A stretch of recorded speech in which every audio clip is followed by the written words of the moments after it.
Industrial AC ತರಿಸಿ ಹಾಕಿರೋದು. ಇದರೊಳಗಡೆ ಆಲ್ಮೋಸ್ಟ್ 50 kg ಬಲ್ಬ್ಸ್ ಇದ್ದಾವೆ, ಅಂದರೆ ಗಡ್ಡೆಗಳಿದ್ದಾವೆ, ಕೇಸರಿ ಗಡ್ಡೆಗಳು.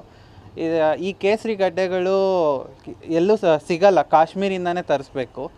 ಇದೊಂದು KG ಬಂದು 1800 1900 ಇದೆ.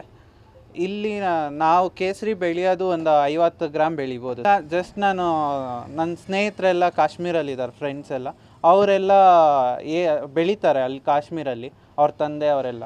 ಅದು ಹೇಗೆ ಬೆಳೆಯೋದು ಅಂತ ಎಲ್ಲ ಕ್ಯೂರಿಯಾಸಿಟಿ ಇತ್ತು, ಅದರಿಂದ ಅವ್ರನ್ನೇ ಕೇಳಿ ಹೇಗೆ ಬೆಳೆಯೋದು ಅಂತ ಎಲ್ಲ ಕೇಳಿಕೊಂಡು ಅವ್ರ ಹತ್ರನೇ ಕ್ಲಾಸ್ ತೊಗೊಂಡು ಸ್ಟಾರ್ಟ್ ಮಾಡಿದ್ದೀನಿ. ವರ್ಷಕ್ಕೆ ನಾನು ಹಾಕಿರೋದು 50 kgಯಲ್ಲಿ ಒಂದು 50 ರಿಂದ 60 ಗ್ರಾಮ್ ಬರುತ್ತೆ. ನಮಗೆ 1 ಗ್ರಾಮ್ ಬಂದು 1200 1300 ರೂಪಾಯಿ ಇದೆ. ಇವಾಗ 50 ಗ್ರಾಮ್ ಬರೋದ್ರಿಂದ ಅರೌಂಡ್ ನಮಗೆ 60 ರಿಂದ 70 ಸಾವಿರ ರೂಪಾಯಿ ಬರುತ್ತೆ ಫಸ್ಟ್ ವರ್ಷ. ಅದಾದಮೇಲೆ ನೆಕ್ಸ್ಟ್ ವರ್ಷ ಇದೇ ಗಡ್ಡೆಗಳು ಡಬಲ್ ಆಗುತ್ತೆ. ಡಬಲ್ ಆದಾಗ ನಾವು ಎಷ್ಟು ಬೆಳೀತಾ ಇದ್ದೀವೋ ಅದು ಡಬಲ್ ಆಗುತ್ತೆ. ಫಸ್ಟ್ 3 ಇಯರ್ಸ್ ನಮಗೆ ಒಂದು ಸ್ವಲ್ಪ ಕಷ್ಟ ಅನ್ನಿಸ್ಬೋದು.